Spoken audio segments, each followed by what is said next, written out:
What's going on, y'all? Welcome back to Going for Two. I am Keywan Humphreys. I'm not gonna lie, y'all. I was really rooting hard for the Minnesota Timberwolves to win this game and tie the series back up, going back to OKC, man. But it just did not happen, And while I was watching the game and after the game ended, I said to myself, this game shows why I think I'm not gonna say why I think. This game shows why the OKC Thunder are going to win the NBA championship. They weathered every single storm that the Minnesota Timberwolves threw. Every single storm. They played great defensively on Anthony Edwards and on Julius Randle, their best two players. And then when the role players stepped up heavily, they weathered the storm. Even when the game got close, even when it looked like momentum was shifting and the crowd was buzzing, they stayed down and they won the game. I'm going to talk about the winning team first. OKC, this core they got of Shai Gilgeous, Chet Holmgren, and Jalen Williams, J-Dub, if they stay together, if they're able to stay together, with the whole CBA and the whole money situation, this team could potentially win a couple in a row, y'all. They could really be winning and competing for a very, very long time. You got Shai Gilgeous. Shai Gilgeous, the MVP, played like the MVP tonight. 40 points, 9 assists, 10 rebounds. He was dominant, especially in that fourth quarter when things went left. When things looked like, okay, we need to get a bucket here. Shai Gilgeous would hit a step back jumper. Shai Gilgeous would get fouled, go to the line. Shai Gilgeous would hit a post fade. You know what I'm saying? Shai Gilgeous made every single shot. And it wasn't just a shooting. Shai Gilgeous would make the pass to a Jalen Williams, who made 6 threes today. Jalen Williams made 6 threes today, y'all. I'm going to talk about Jalen Williams in a second. But Shai Gilgeous played like the MVP, and he was the best player on the floor. You know what I'm saying? And to be honest, last series, he had crazy games like this as well. But I think this, to me, was the best Shai Gilgeous game. It was the best Shai Gilgeous game because he stayed down and just pulled his team to victory. Not going to act like he did not have any help. Jalen Williams, I just talked about him. He had 31 points tonight. 31 points, 6 for 9 from downtown. That was a thing that I talked about in the last video. I said, okay, Minnesota. And they came out and tried. They ran a lot of zone tonight. They said, okay, we're going to clog up the driving lanes for Shai and make these guys hit threes. J-Dub came out and hit 3 threes in the first quarter. I said, oh, Lordy. Oh, Lordy. I mean, Chet Holmgren hit a couple threes in the fourth quarter. He shot bad in the playoffs, but he hit 2 threes in the fourth quarter. Jalen Williams, look, I'm going to say it every single video because I was so loud about my concerns with him. Jalen Williams has proven to me that he's it. He's the guy. He's the second option for this team. I was concerned about him being a creator outside of Shai Gilgeous, but tonight showed me what it needed to make, what I needed to see. I mean, there were several times when Shai was denied the ball and J-Dub had to bring the ball down and he was getting pressured and he didn't freeze up. He went right at him and got to his mid-range and knocked the mid-range shot down to pull up midi. My goodness. J-Dub, I'm a believer in you now. Chet Holmgren. This series to me is not his coming out party because we know who he is. But I think this series is where he starts his domination as an NBA player. From game 1, and I felt like it was third quarter of game 1 or fourth quarter of game 1 where he said, okay, I'm just going to dominate this game on both ends. Nobody on their team can guard me defensively, and nobody's going to score on me on the offensive end. And that's what he did. He hit 2 big threes. He had a big dunk off an offensive rebound by Cason Wallace. He had a big block on Jaden McDaniels late in the game off a spin move. Got a block, and that pretty much, I mean, there were definitely some theatrics late in the game, but that block really ended the game for real. I think that block came when they were up by 5 with 30 seconds left. So after that block, it was kind of like, okay, it's kind of wraps. It's not over, but it's kind of wraps. So shout out Chet Holmgren. That big 3 combined for 96 points. And this is the second game this series where they have all 3 just rose to the occasion and really carried this team to victory as a trio, as a young trio. Shout out to them. Shout out to that young core, man. They're going to be a problem for a very, very, very long time. But it wasn't just them. They did it on offense, but Lu Dort this was a Lou Dort masterclass on the defensive end because he started out on Anthony Edwards, picked up Anthony Edwards 94 feet, and only took 2 shots because there was nowhere to go, no breathing room for Anthony Edwards. He only got 2 shots up, and when he wasn't on Ant, he was on Julius Randle, 1 for 7 from the field.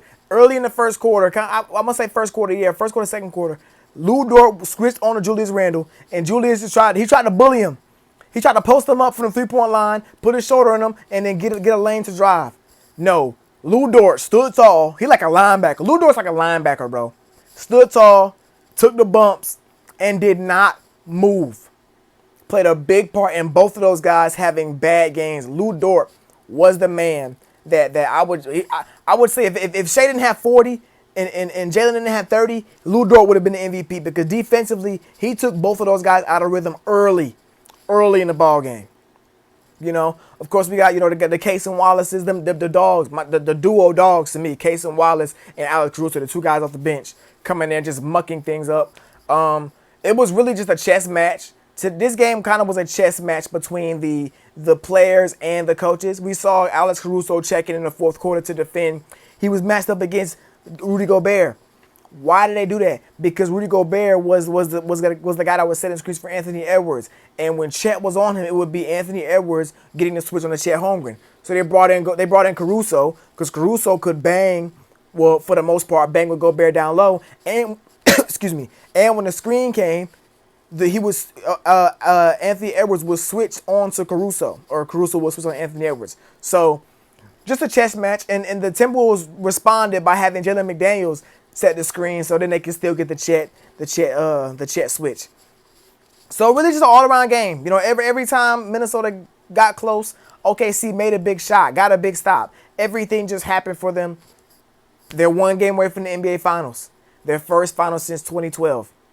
You know, with KD, Russ, and Harden going up against Bron, D-Wade, and Bosh and them boys, man. So we're going to see how Game 5 looks. I think Game 5 is going to be a rout. But before I get into that, let's talk about Minnesota Timberwolves. It sucks that a game where Dante DiVincenzo and Nickeil Alexander-Walker combined for 10 threes and 40 points. It sucks if coming into the game somebody told you that Nickeil Alexander-Walker and Dante DiVincenzo had 44 points combined and made 10 threes, you would think, okay, Minnesota's tied this series back up 2-2. But that was not the case. You know, I'm not going to sit here and lie and say there wasn't a lot of good that I saw from Minnesota this game. I want to give a shout out to Rudy Gobert. Rudy Gobert, to me, had a pretty good game, especially in that third quarter. The third quarter is probably the best quarter he's played this whole series. I know he had a good game 3 last game, but the third quarter he was scoring in the paint. He was getting a switch on the Shai Gilgeous-Alexander and sliding his feet and getting stops. You know, it was just a really good third quarter for Rudy Gobert. Julius Randle,